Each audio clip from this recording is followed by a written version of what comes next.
चलो तो स्टार्ट करें। देखो 20 क्वेश्चंस हम लोग ऑलरेडी डिस्कस कर चुके हैं। जो भी इसका सॉल्यूशन था वो हम लोगों ने डिस्कस कर लिया है।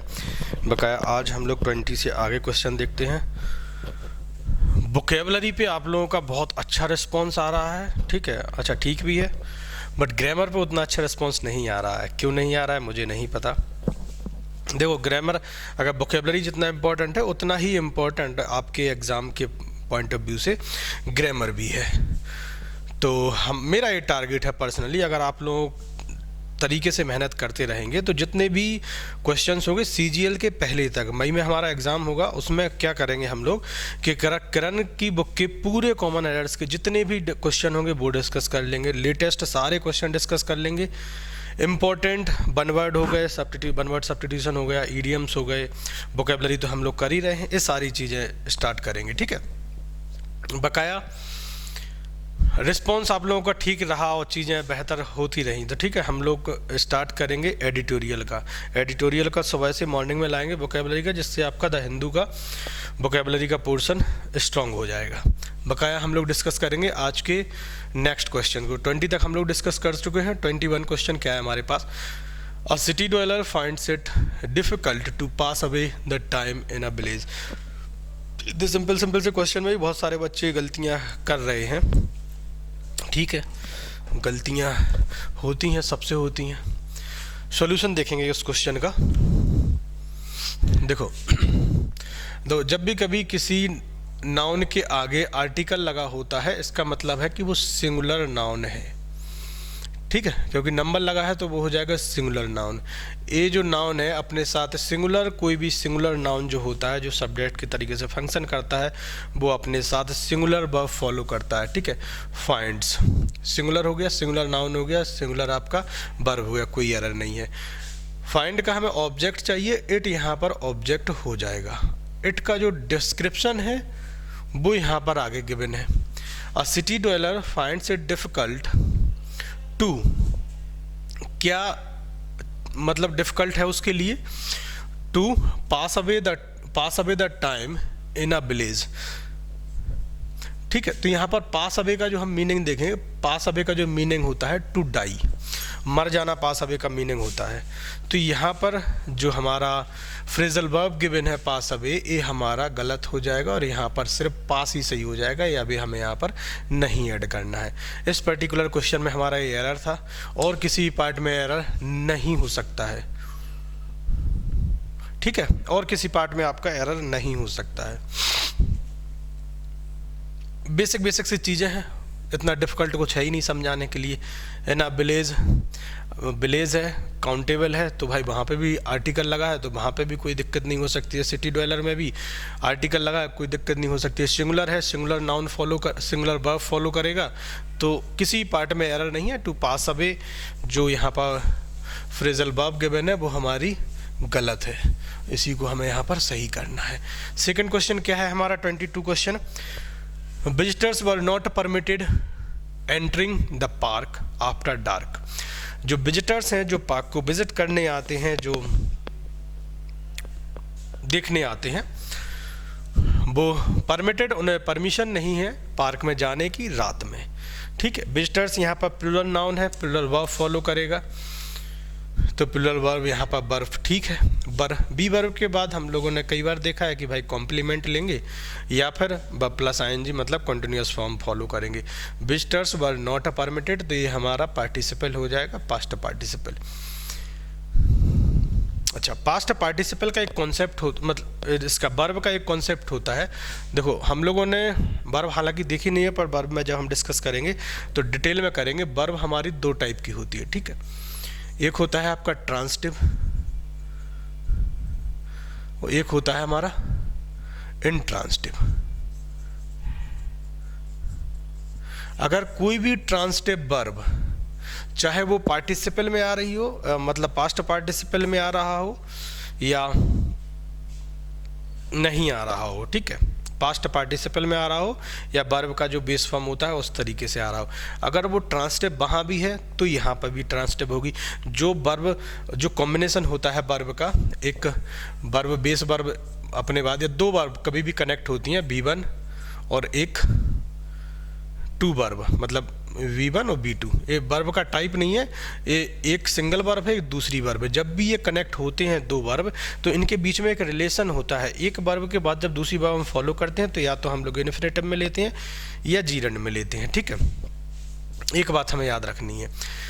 तो विजिटर्स वर नॉट परमिटेड, देखो इस पार्ट में कहीं एरर है नहीं, आफ्टर डार्क में भी कोई एरर नहीं है, एरर है इस पार्ट में, एंटरिंग में, ठीक है। यही कॉन्सेप्ट है कि दो वर्ब को जब हम एक साथ कनेक्ट करते हैं तो एक कंडीशन के आधार पर उन्हें जोड़ा जाता है, या तो फिर पहली वर्ब के बाद दूसरी वर्ब जब कनेक्ट करते हैं तो सेकंड वर्ब जो होती है या तो इन्फिनेटिव फॉर्म में होगी या आपकी जीरंड में होगी। इसका एक कॉन्सेप्ट है, कई जगह कई बुक्स में आपने पढ़ रखा होगा कि वर्ब का एक फिक्स पैटर्न है, वर्ब पैटर्न का एक टॉपिक है, उसमें से लिया गया है कि कुछ एक वर्ब है जो आने वाली वर्ब के साथ इन्फिनेटिव फॉलो करेंगे और कुछ एक वर्ब है जो जीरंड लेंगे आने वाले वर्ब के साथ। बट मेरा एक पर्सनल मतलब ऑब्जर्वेशन है कि जब भी कभी कोई भी वर्ब, ये देखो ये किसी बुक में नहीं है, एक तो तरीका होता है हमें याद करने का कि हमें याद रखना है कि ये पर्टिकुलर वर्ब है, इसके बाद अगर कोई वर्ब आती है तो वो अपनी इन्फिनेटिव फॉर्म में आएगी या जीरंड फॉर्म में आएगी, ठीक है।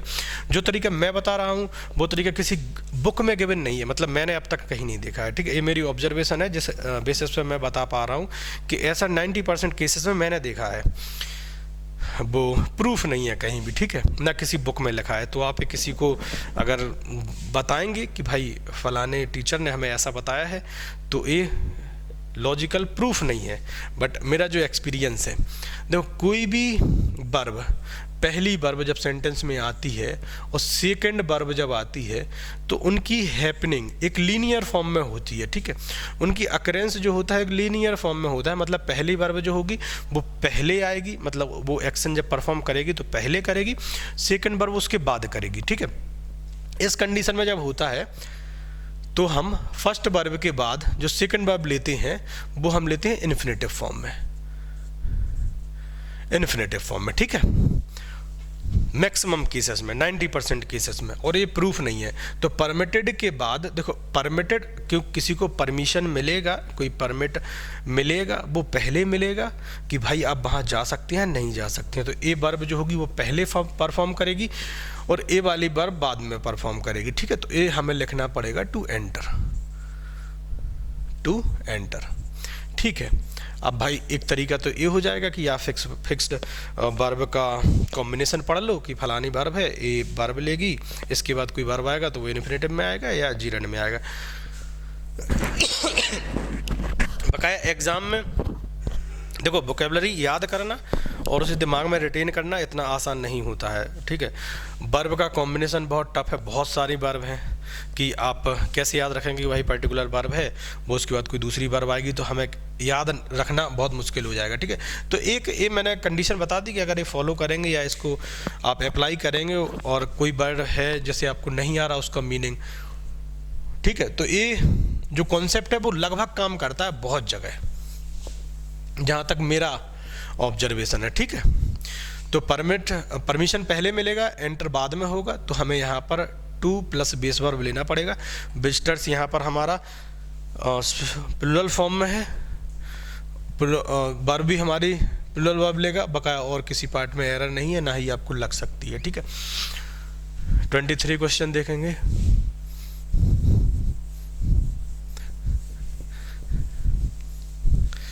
The fifth and final act of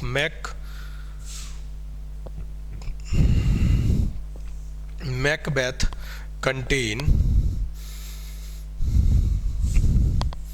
यहाँ पर जो हमारा क्वेश्चन है वो ये है, the fifth and the final, ठीक है।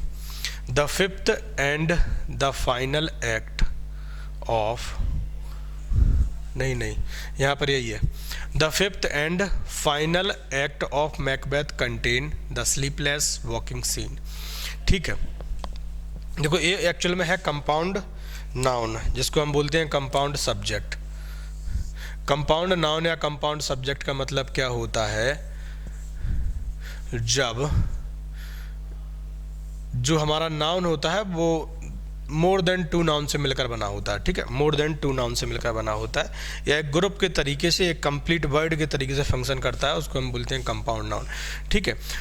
तो the fifth and final act, देखो आपने आर्टिकल में पढ़ा होगा, अगर नहीं पढ़ा होगा तो हम डिस्कस आगे आर्टिकल में करेंगे कि जब कभी हम, जैसे कि यहाँ पर गिवन है द फिफ्थ, अगर यहाँ पर द हम यूज़ कर देंगे ना, तब ये सेंटेंस हमारा सही हो जाएगा। इसका मतलब पता क्या हो जाएगा कि ये दो नाउन हैं और इनकी अलग अलग बात चल रही है, मतलब कनेक्ट है, बट ये प्लूरल फॉर्म में, प्लूरल के तरीके से काम करेंगे, फिर ये कंपाउंड नाउन नहीं बनाएंगे। कंपाउंड नाउन कहने का मतलब ये है कि फिर वो सिंगुलर के तरीके से परफॉर्म नहीं करेंगे, ठीक है। बट यहाँ पर द है नहीं, द सिर्फ यहाँ लगा है, तो ये कंप्लीट एक वर्ड बन जाएगा जो हम फंक्शन करेगा सिंगुलर नाउन के तरीके से।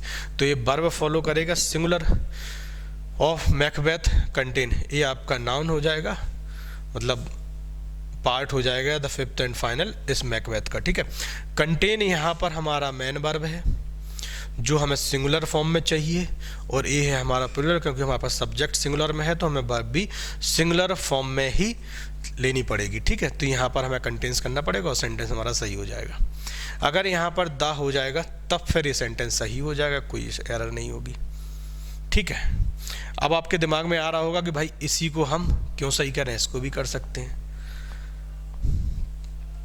ठीक है। देखो एसएससी या कोई भी एग्ज़ाम का एक पैटर्न होता है, अगर वो एक तो आप पीछे से चलना शुरू करो किसी भी सेंटेंस में, ठीक है, जब तो आपको लगे कि दो जगह एरर हो सकती हैं और इम्प्रूवमेंट हमें एक ही जगह करना है, इम्प्रूवमेंट हमें एक ही जगह करना है, तो आप पीछे से चलना शुरू करो, जो एरर सबसे पहले आएगी उसको हम मार्क करेंगे, वही हमारा आंसर हो जाएगा, ठीक है। अब एसएससी ने ऐसा मान रखा है, उन्हें इसी तरीके से उन्होंने मतलब सही ऑप्शन दिए हैं, तो हमें इसी को करना पड़ेगा। दूसरी बात कि अगर हम ज़बरदस्ती करेंगे भी, हम कहेंगे भाई यहाँ पर हमें करना है, तो वो क्वेश्चन गलत हो जाएगा, ठीक है, आपके नंबर कट जाएंगे। तो उससे बेहतर है कि इसी को हम गलती मानेंगे। अच्छा, इसका प्रूफ भी है, इसको आप डिनाई भी नहीं कर सकते। The fifth and final act जो होता है एक कंप्लीट वर्ड बन जाएगा, ब्रेड एंड बटर हो गया, ठीक है, द ब्रेड एंड बटर। अब आपको इसको एक कंपाउंड नाउन के तरीके से काम करेगा, अगर आप the bread and the butter कर देंगे वो भी सही है, ठीक है, बट इसको आप गलत नहीं कर पाएंगे और द ब्रेड एंड बटर को भी गलत प्रूफ नहीं कर पाएंगे। अगर किसी चीज़ का सब्स्टिट्यूट हो सकता है, बट वो ओरिजिनल फॉर्म में गलत भी नहीं हो सकता है, ठीक है, उसको इम्प्रूवमेंट किया जा सकता है, बट वो 100% गलत नहीं है, तो आप उसको गलत भी नहीं मान सकते, तो हम इसको गलत भी नहीं मानेंगे, हमें सही यहाँ पे करना पड़ेगा, ठीक है। The fifth and the final act of Macbeth contains the sleepless walking scene.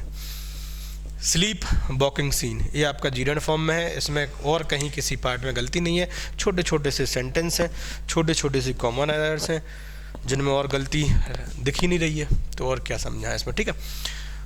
इसका एक क्वेश्चन हम लोगों ने 25 क्वेश्चन डिस्कस करेंगे हम लोग बाद में, क्योंकि उसमें थोड़ी सी ज़्यादा चीज़ें हैं समझने के लिए। लास्ट क्वेश्चन देखेंगे। One of the terrorists of the Kashmir valley are shot dead. देखो जब भी कभी ऑफ के साथ नाउन कनेक्ट होता है और यहाँ पर नाउन कनेक्ट होता है, ठीक है, अगर ये नाउन काउंटेबल है, काउंटेबल, ठीक है, तो यहाँ पर हमेशा प्लूरल नाउन आएगा, ठीक है। अब ये पूरा लॉजिकल है कि अगर किसी आउट ऑफ समथिंग होता है, ठीक है, ऑफ का मतलब क्या होता है, कोई पार्ट लिया गया है इस बड़े कंटेनर से, कोई पार्ट निकाला गया है एक छोटा वाला, ठीक है, इसमें से, तो अगर किसी हम काउंटेबल नंबर्स में से कुछ नंबर लेंगे तो वो काउंटेबल नंबर ही होंगे।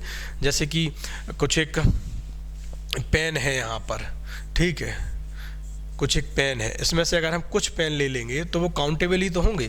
10 या 12 15 पेन है, उनमें से हमने कुछ पेन ले लिए तो वो काउंटेबल ही तो होंगे। अगर ये पूरा मटेरियल अनकाउंटेबल हो गया, मिल्क का कंटेनर है, दूध का कंटेनर है, अगर इसमें से हमने कुछ दूध निकाल लिया है, कुछ मिल्क निकाल लिया है, तो वो हमारा अनकाउंटेबल ही तो होगा। अनकाउंटेबल में से अगर अनकाउंटेबल कोई भी चीज़ निकालेंगे तो वो अनकाउंटेबल ही होगा। तो ये चीज़ आपको लॉजिकल समझनी होगी, ठीक है। वन ऑफ द टेररिस्ट, तो यहाँ पर अच्छा इसके बाद जो वर्ब फॉलो करते हैं ना वो इसके अकॉर्डिंग नहीं करते हैं हम, वर्ब हमारी आएगी इस वाले नाउन के अकॉर्डिंग जो हमारा आउट ऑफ समथिंग में से लिया गया नाउन है। बात समझ में आ रही? तो one of the terrorist of the Kashmir valley, तो इसका पूरे का सब्जेक्ट पता क्या बन जाएगा? ए बन जाएगा सब्जेक्ट।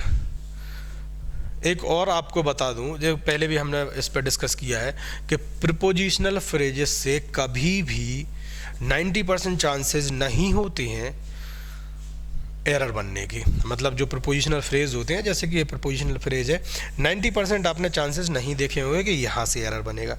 जब भी प्रीपोजिशनल फ्रेज से, जब भी कभी आप जैसे इस तरीके का सेंटेंस इसमें फ्रेज कनेक्ट है और यहाँ पर एक नंबर गिवन है, ठीक है, मैक्सिमम टाइम पे जो प्री लेवल के क्वेश्चन आते हैं, इवन मेंस लेवल के क्वेश्चन, तो उसमें गलती हमेशा यहाँ से होता है। सब्जेक्ट वर्ब एग्रीमेंट का जो छोटा सा कॉन्सेप्ट होता है, हमें सब्जेक्ट को वर्ब से एग्री कराना होता है, मतलब जो सब्जेक्ट है उसी तरीके से वर्ब फॉलो कराना होता है। ज़्यादा से ज़्यादा मैक्सिमम केसेस में ऐसा होता है, ठीक है। तो यहाँ पर सिंगुलर सब्जेक्ट है, सिंगुलर ही वर्ब आएगा यहाँ पर। देखो इस पार्ट में कहीं एरर है नहीं। One of the terrorist out of something, ये हमारा प्लूरल फॉर्म में है। ऑफ द कश्मीर वैली, ये हमारा नाउन हो गया। यहाँ पर आर गिवन है, आर हमें आएगा नाउन की इस वन की वजह से। वन हमारा सिंगुलर फॉर्म में है तो हमें यहाँ पर भी सिंगुलर फॉर्म फॉलो करनी पड़ेगी, वर्ब का सिंगुलर लेना पड़ेगा, ठीक है। Is one of the terrorist of the Kashmir valley is shot dead, और सेंटेंस सही हो जाएगा। 24 क्वेश्चन है। 10 kilometres is a long distance, ठीक है, उसको हम बाद में डिस्कस करते हैं, इसको देखेंगे। I saw him a couple of times,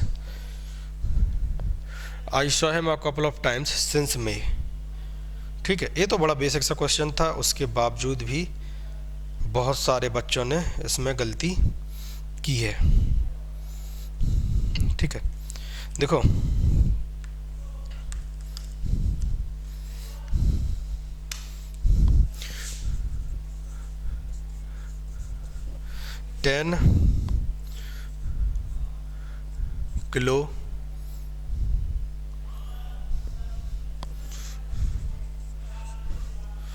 10 kilometers is a long distance. 10 kilometers is a long distance. यहाँ पर सेकंड पार्ट है, इज अ लॉन्ग डिस्टेंस, ठीक है, नो एरर।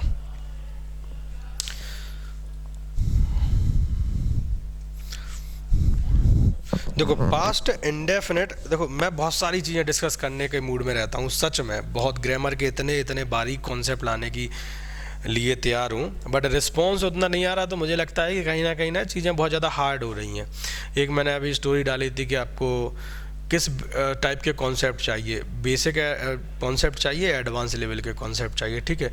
तो उस पर बेसिक कॉन्सेप्ट पे बहुत लोगों का मतलब आंसर था कि मतलब बेसिक कॉन्सेप्ट लाओ। कुछ एक बच्चों का था जो एडवांस लेवल पे भी था। अच्छा, मुझे ये समझ में नहीं आएगा कि आपको बेसिक कॉन्सेप्ट ज़्यादा क्लासेस चाहिए, एडवांस पे ज़्यादा क्लासेस चाहिए। देखो बेसिक और एडवांस होता कुछ नहीं है, ठीक है। बच्चे को बेसिक वो लगता है कि हमने रूल कानून बता दिए, छोटी छोटी चीज़ें बता दी, सब्जेक्ट वर्ब एग्रीमेंट का टॉपिक बढ़ा दिया, 2 हंसी की बातें कर दी, 2 जोक सुना दिए, हंसी मजाक कर दिया, तो उन्हें लगता है कि बढ़िया, मतलब एवरीथिंग, मतलब सब सही चल रहा है। चीज़ों को थोड़ा सा सीरियस ले जाओ, डेप्थ में कॉन्सेप्ट ले जाओ, तो उन्हें लगता है कि यार ये तो मैंने पढ़ा नहीं है, ये तो पता नहीं कहाँ से आ गया। अच्छा, पढ़ा इसलिए नहीं है आपने कहीं कोशिश नहीं की, पढ़ा होता तो फिर गलतियाँ कहाँ हो रही होती, गलतियाँ इसी वजह से तो गलतियाँ हो रही हैं, ठीक है। ज़्यादा से ज़्यादा बच्चे हैं जिनने पढ़ रखा है, उसके बावजूद भी उनसे गलतियाँ हो रही हैं, ठीक है। हर किसी का अपना पॉइंट ऑफ व्यू है, आपका अपना पॉइंट ऑफ व्यू सही चल रहा है कि भाई मतलब टाइम पास होना चाहिए, जोक वोक होने चाहिए, ठीक है। तो रिस्पॉन्स दिखाओ थोड़ा सा, मैं बहुत ज़्यादा चीज़ें लेके आऊँगा। एक्टिव पैसिव के बहुत कॉन्सेप्ट हैं, टेंस के बहुत ज़्यादा कॉन्सेप्ट हैं, जो पास्ट इंडेफिनिट होता है और पास्ट प्रेजेंट परफेक्ट का जो रिलेशन होता है, हमें कब, मतलब बहुत ज़्यादा बच्चे कंफ्यूज रहते हैं कि पास्ट इंडेफिनिट हमें कब यूज़ करना चाहिए और प्रेजेंट परफेक्ट कब यूज़ करना चाहिए। ठीक है, तो यही क्वेश्चन है लास्ट वाला, I saw him a couple of times since May. देखो इसका पास्ट कोई कॉन्सेप्ट है पास्ट इंडेफिनिट का और प्रेजेंट परफेक्ट का, कि जब हमें पास्ट का रेफरेंस ना गिवन हो, पास्ट के टाइम का रेफरेंस ना गिवन हो किसी भी टेंस में, हम उसे पास्ट में नहीं ले जाएंगे।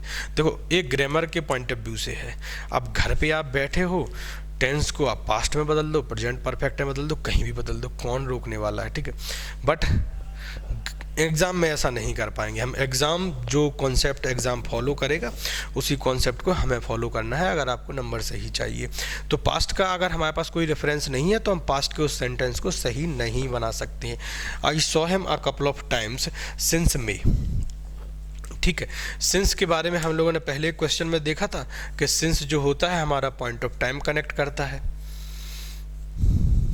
पॉइंट ऑफ टाइम, और फॉर जो होता है हमारा ड्यूरेशन ऑफ टाइम कनेक्ट करता है। अच्छा, बहुत सारे बच्चों के दिमाग में ये बात आ सकती है कि सिंस यहाँ पर गिवन है, ठीक है, तो इसको सही क्यों नहीं माना जा सकता है बकाया। देखो यहाँ पर जो एरर है वो हमारा सही हो जाएगा, आई हैव सीन हिम, ये हम बनाएंगे प्रेजेंट परफेक्ट में। ठीक है, अब यहाँ पर पास्ट परफेक्ट का भी आपके दिमाग में आ सकता है कि पास्ट परफेक्ट क्यों ना बनाया जाए। तो मैंने एक बात बता दी आपको कि जब तक पास्ट के टाइम का रेफरेंस ना पता हो हमें, या हमें ये पता ना हो कि ये बात पास्ट में बोली गई है, कोई भी क्लू ना दिया हो, तो हमें प्रेजेंट परफेक्ट में ही उसे बनाना पड़ेगा। ठीक है, I have seen him a couple of times since May. अच्छा, पास्ट परफेक्ट प्रेजेंट परफेक्ट के साथ एक और रिलेशन है। देखो प्रेजेंट परफेक्ट का मतलब होता क्या है कि कोई एक्शन पास्ट में स्टार्ट हुई, कोई एक्शन पास्ट में स्टार्ट हुई, वो अभी भी उसका प्रेजेंस है, अभी भी उसका एग्जिस्टेंस है प्रेजेंट में। ठीक है, वो किसी भी फॉर्म में हो बट उसका एग्जिस्टेंस है। जब हम लोग प्रेजेंट परफेक्ट का और पास्ट इंडेफिनिट की क्लासेस पढ़ेंगे उसमें हम आपको बहुत सारे एग्जाम्पल ऐसे देंगे कि कुछ एक बातें हैं जो हम पास्ट इंडेफिनिट में ही बोल सकते हैं और कुछ एक बातें हैं जिन्हें हम प्रेजेंट परफेक्ट के अलावा पास्ट में बोल ही नहीं सकते हैं। ठीक है, तो देखो इस मीनिंग से क्या समझ में आ रहा है, अगर इसको हम पास्ट में बनाते हैं, I saw him a couple of times since May, इसका मतलब है कि वो पास्ट की एक्शन खत्म हो चुकी, अब उसका प्रेजेंट से कोई रिलेशन नहीं है। तो इसका मतलब क्या है कि आपने उसको देखा, कई बार देखा सिंस में से। पहली बात तो ये सिंस में कनेक्ट कर रहा है पॉइंट ऑफ टाइम को, मतलब ये आपको ले आएगा प्रेजेंट के टाइम में ऑटोमेटिकली। पर फिर भी बहुत सारे बच्चों के दिमाग में खुरापात दिमाग चलेगा कि भाई हम कैसे मान लें। तो इसका मतलब पता क्या हो जाएगा, आई सॉ हिम, अगर मैं इस बात को लिख दूंगा आई saw him a couple of times, इसका मतलब है कि या तो वो आदमी जिसकी आप बात कर रहे हैं, या तो वो है नहीं अब इस दुनिया में, ठीक है, या फिर उससे आपका कोई कनेक्शन नहीं है, तब तो अब आप उससे मिल ही नहीं पा रहे ना, दोबारा कभी मिल ही नहीं पाओगे।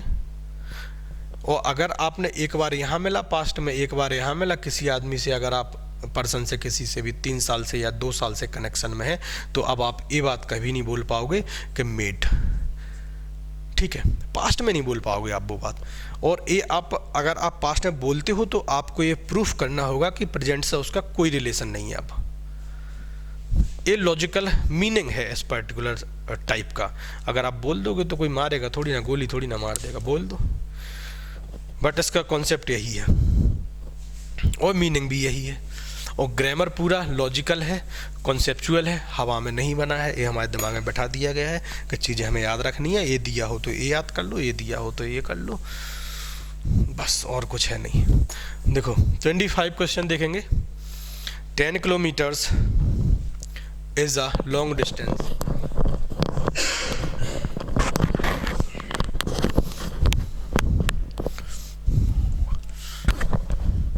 Ten kilometers is a long distance. देखो जैसे कि मैं एक छोटा सा एग्जांपल लेता हूँ। इस क्वेश्चन का मुझे एक लड़के ने बहुत सारे बच्चों ने, मतलब कई बच्चों ने भेजा है कि इसका गलत क्या है, या इसका ए क्यों नहीं हो सकता है, ये क्यों नहीं हो सकता है। इवन उसने मुझे एक वीडियो भी सेंड किया है जो सेम क्वेश्चन एसएससी में पूछा गया है। वो क्वेश्चन ए है ही, और सॉल्यूशन उसका देखो, जिसने भी यूट्यूब पे दिया है उसका सॉल्यूशन, ही गेव मी 100 रुपी नोट्स, 100 रुपी नोट्स, यही क्वेश्चन था आई थिंक। ठीक है, तो जैसे इस सेंटेंस को अगर लेते हैं, एक हमारे पास नोट है, ठीक है, 100 का है, 200 का है, और एक हमारे पास 500 का है। तो इस कॉन्सेप्ट को बड़े दिमाग से समझना, ध्यान से, ठीक है, क्योंकि सबसे ज़्यादा कन्फ्यूज़न हमें यहाँ से होती है। ही गेव मी 100 रुपी नोट, इसका मतलब क्या है, हिंदी में समझने की कोशिश करो। ही गेव मी 100 रुपीज़ नोट, उसने मुझे एक 100 रुपये का नोट दिया। भाई ये 100 रुपये की एक काउंटिंग है, उसने मुझे दिया है ये 100 रुपये का, ठीक है, ये 100 रुपये का नोट किसी ने मुझे दिया है, यहाँ मैंने ले लिया। तो अभी इस नंबर को क्या बोलोगे, ग्रामर में क्या बोलोगे, इस नोट की, नोट जो होता है ना, नोट, ये बन जाएगा हमारा काउंटेबल नाउन, जो हमारा मनी को रिप्रेजेंट करता है, मनी को, ठीक है, काउंटेबल नाउन है। अब इस काउंटेबल नाउन को आपको ये बताना होगा, अगर तो कोई भी काउंटेबल नाउन है, हमने पहले भी नाउन की क्लासेस में डिस्कस किया है, सभी को पता होगा कि काउंटेबल नाउन है। जैसे कि हम लोग हिंदी में भले ही बोल देते हैं लड़का, एक लड़का जा रहा है, लड़की जा रही है, कार आ रही है, बट इंग्लिश में हमें ये बताना पड़ेगा a car, a boy, a man, या उसके साथ नंबर बताने होंगे, ठीक है। तो इसके साथ हमें, काउंटेबल नाउन है तो इसके साथ हमें ये बताना होगा कि अगर वो काउंटेबल है तो नंबर हमें शो करना पड़ेगा। तो ही गेव मी, अगर उसने मुझे एक नोट दिया है तो हम क्या बोलेंगे, 100 रुपीज नोट, या 100 रुपीज नोट्स, 100 रुपी नोट, या 100 रुपी नोट्स, ठीक है।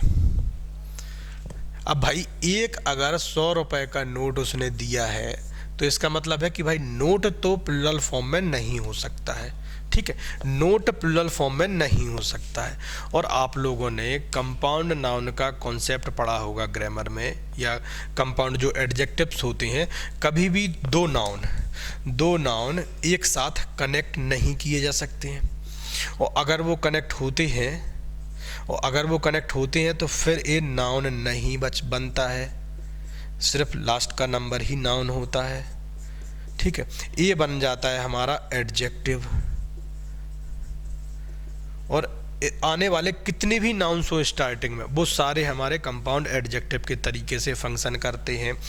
तो भाई एडजेक्टिव के साथ हम कभी भी नंबर नहीं, सिंगुलर से प्लुरल नहीं बना सकते हैं, सबको ये बात पता है। एडजेक्टिव के साथ कभी भी सिंगुलर से प्लुरल नहीं बनाए जा सकते हैं। तो ये रुपी का रुपीज़ कैसे हो जाएगा, पहली बात, ठीक है, ये रुपी का रुपीज़ कैसे हो जाएगा, पहली बात। जो उसने मुझे रेफरेंस वीडियो भेजी यूट्यूब की, वो बहुत अच्छी, मतलब अपनी तरफ से वो लोग बहुत बढ़िया काम कर रहे हैं, ठीक है। इवन फिर मैंने उनकी कई सारी चीज़ें देखी हैं। देखो लैंग्वेज के साथ क्या होता है, मैथ के साथ ऐसा नहीं होता है, मैथ रीजनिंग के साथ ऐसा नहीं होता है, क्योंकि यहाँ पे हम बेवकूफ़ नहीं बना सकते हैं बच्चों को।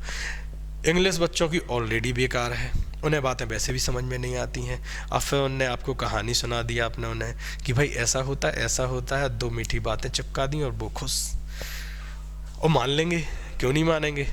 इंग्लिश में जिनने बातें चिपकाना सीख लिया स्टूडेंट को, बच्चे बड़े खुश हैं क्योंकि उन्हें रटने को मिल गया, बातें ख़त्म हो गई। तो अब उस जो एसएससी ने अपना दिया है, उनने ऐसे ऑप्शन दे दिए हमें 1 2 3, उन्हें फाइंड करना है किस पार्ट में एरर है, इस पार्ट में एरर है, उसमें एक्चुअल में एरर कहाँ है और उसका सही इम्प्रूवमेंट क्या होगा। वो किसी किताब में है नहीं, किरण में नहीं है, किसी बुक में नहीं है, जहाँ तक मुझे पता है किसी भी सही नहीं है। अच्छा नहीं है, बच्चा देखेगा कहाँ, बच्चे को तो ये पता है इस पार्ट में एरर है। अब आपने बता दिया, प्रीवियस ईयर क्वेश्चन सॉल्व करा दिया, आपने कहा इस पार्ट में एरर है, बच्चे ने ही मान लिया क्योंकि एरर तो है ही वहाँ। उसका सही क्या होगा, उन्होंने सही क्या बताया कि भाई यहाँ पर रुपीज़ में एस नहीं लगेगा। हमने मान लिया कि यहाँ एस नहीं लगेगा, बट ये नोट जो है वो आपका काउंटेबल है, काउंटेबल है, तो इस नोट को तो नंबर देना पड़ेगा आपको। ये काउंटेबल नाउन है तो इस नोट को तो नंबर देना पड़ेगा। किसी भी काउंटेबल नाउन को आप विदाउट नंबर के कैसे लिख दोगे भाई, नहीं लिख पाओगे ना। तो यहाँ पर भी आपको आर्टिकल लगाना पड़ेगा 100 रुपी नोट, ठीक है। और हमें प्रूफ भी हो रहा है कि भाई हमने आपको नोट दिया एक, तो उस पर्टिकुलर नोट की वैल्यू हम बता रहे हैं, हमें यार 100 की वैल्यू नहीं बता रहे हैं। उसने मुझे एक नोट दिया जिसकी बर्थ है, जिसकी वैल्यू है वो 100 के बराबर है, 100 रुपीज़ के बराबर, सेम डॉलर में होता है। तो यहाँ पर हमें नंबर लगाना पड़ेगा, पहली बात। तो ये हमारा देखो, कभी भी कंपाउंड एडजेक्टिव्स में एस और यस नहीं लग सकता, मतलब सिंगुलर से प्लूरल नहीं बन सकता है, तो ये तो हमारा गलत हो जाएगा। नाउन का नोट एक ही है तो भाई यहाँ पर भी प्लूरल नहीं, फॉर्म में नहीं आ जाएगा, ये भी गलत हो जाएगा। 100 रुपी नोट, सारे एडजेक्टिव्स हमारे सिंगुलर फॉर्म में होने चाहिए। कभी भी जब भी हम कंपाउंड नाउन को एडजेक्टिव के फॉर्म में देखते हैं तो उनके प्लूरल फॉर्म नहीं बनते हैं, ना ही अगर कहीं एस लगा है तो वो गलत भी है। हम लास्ट में ये देखते हैं कि भाई वो नाउन काउंटेबल है तो उसके साथ नंबर हमारा आना चाहिए। एक नोट दिया है तो एक नंबर लगा दो, 2 नोट दिए हैं तो 2 नंबर लगा दो, ये भी हमारा गलत हो जाएगा, ठीक है। तो उसका इस पर्टिकुलर सेंटेंस का एक्चुअल में डिफरेंस ये है, लॉजिक ये है। अब उसने 200 रुपी का नोट दिया है, हमने आपको एक नोट दिया है 200 रुपये जिसकी वैल्यू है, तो हम क्या बोलेंगे, he gave me a 200 rupee note. 2 note दिए हैं, ही गेव मी 200 रुपी नोट्स, ठीक है। बात समझ में आ गई। और जब भी भाई नंबर अगर आपका प्लूरल हो जाएगा तो हमारा नोट भी हमारा प्लूरल फॉर्म में ऑटोमेटिकली हो जाएगा।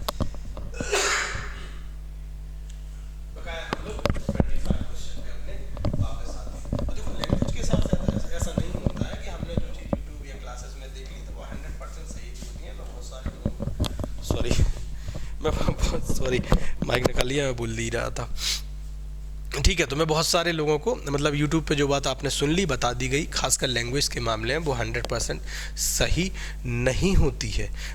अच्छा, और मतलब कई बार चीज़ें हो सकती हैं गलत भी हो, या हमें अपनी बात प्रूफ करने के लिए कई बार हम बच्चों को फोर्स भी कर देते कि भाई ऐसा होता है। अच्छा, सबसे बड़ी बात जो बताते हैं ऐसा होता है, उसे भी पता है कि हम गलती कर रहे हैं, क्योंकि हमें तो पता होता है ना कि हम चोरी कर रहे हैं, हमें नहीं आता वो चीज़, हम नहीं एक्सप्लेन कर पा रहे हैं, तो हम कुछ भी करके है ना बता देंगे। तो अच्छा, बच्चे की भी यहाँ गलती नहीं है क्योंकि बच्चे को पता ही नहीं है, हाँ, कि भूत कैसे होते हैं। बचपन में हमें दिखाया जाता था कि वहाँ मत जाओ, शैतान मत करो, भूत है वहाँ, बिल्ली है, कुत्ते है, काट लेंगे, ठीक है। हमें नहीं पता था भूत, एक फिगर बन गया हमारे दिमाग में कि भूत ऐसे होते हैं। वही बच्चों के साथ होता है, बच्चे ही तो हैं, जब हम लैंग्वेज सीख रहे हैं तो बच्चे ही तो हैं। किसी भी अगर लर्निंग में आप हो, किसी भी चीज़ में, आपकी एज भले ही कितनी हो, बट उस पर्टिकुलर लर्निंग में तो आप बच्चे ही है ना। लैंग्वेज के मामले में तो बच्चे ही हैं। अब जो आपका जो गार्जियन होंगे, जो मतलब गार्जियन के तरीके से ही आपके टीचर, जो मेंटर, जो भी हमें बता दिया वो हमारे दिमाग में फिक्स हो गया। अभी जब नई चीज़ जो बेहतर आपको टीचर मिलेगा, वो आपको बेहतर चीज़ बताएगा, तो आपको ईजिली बिलीव ही नहीं होगा कि भाई ऐसा भी पॉसिबल है। 10 kilometres is a long distance, ठीक है। इस पार्ट में कोई एरर नहीं है। और ये जो हमने क्वेश्चन बताया था ना अभी, ये रुपी नोट वाला, उसी बेसिस पे है। दो कई बार चीज़ों को हमें प्रैक्टिकली देखना चाहिए कि हम लोग बात किस रेफरेंस में कर रहे हैं।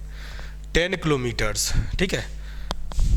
हम लोगों ने मतलब यहाँ से यहाँ तक गए, किसी ने पूछा कि इसकी डिस्टेंस कितनी है, आपने बोल दिया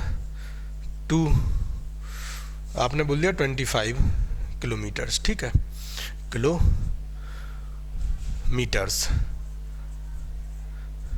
तो आप इसको क्या बोलोगे, it's not a long distance, it's not a long distance. ठीक है, तो अभी इसके लिए आपने क्या लगाया, इट ही तो लगाया, मतलब आपने सिंगुलर फॉर्म का, सिंगुलर क्वालिटी का, कैरेक्टरिस्टिक्स का आपने प्रोनाउन लिया है।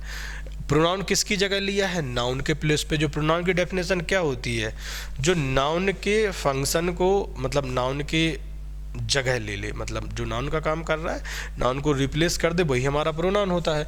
तो भाई अगर ये सिंगुलर है तो ये सिंगुलर, तभी तो ये सिंगुलर आया क्योंकि ये सिंगुलर है। बात लॉजिकल आपको समझ में आ रही। 10 किलोमीटर्स हम लोग कंप्लीट मेजरमेंट बता रहा है। 10 kilometres is a long distance. ठीक है, बहुत ज़्यादा डिस्टेंस या कम डिस्टेंस में मैटर नहीं कर रहा। गलती हमारे इस पार्ट में कहीं भी नहीं है। सिंगुलर हमारा सब्जेक्ट हो जाएगा, सिंगुलर वर्ब हो जाएगी और ये इसका कॉम्प्लीमेंट हो जाएगा। कॉम्प्लीमेंट ऑलरेडी यहाँ पर सिंगुलर फॉर्म में गिवन है। ये भी हमने डिस्कस किया है पिछली क्लास में कि 80 to 90% चीज़ है कॉम्प्लीमेंट अगर उसका सिंगुलर हो, ठीक है, किसी नाउन का, और सब्जेक्ट और कॉम्प्लीमेंट दोनों नाउन हो और कॉम्प्लीमेंट उसका सिंगुलर है तो वो नाउन भी आपका सिंगुलर फॉर्म में होगा। ठीक, अगर हम यहाँ पर इसकी जगह आर कर भी लेंगे तो हमारा फिर ये गलत हो जाएगा। तो हमें करना है ही नहीं भाई, हम बेवकूफ़ थोड़ी ना है जो करेंगे क्वेश्चन को गलत कराएंगे। तो इस पार्ट में कोई एरर है नहीं। बात समझ में आ गई? ठीक है, अभी इसको हम यहीं पॉज करेंगे। इसके बाद 26 क्वेश्चन हमारे ऑलरेडी डिस्कस हो चुके हैं। अब आगे हम जो बचे हुए क्वेश्चन हैं वो आगे डिस्कस करेंगे। ठीक है।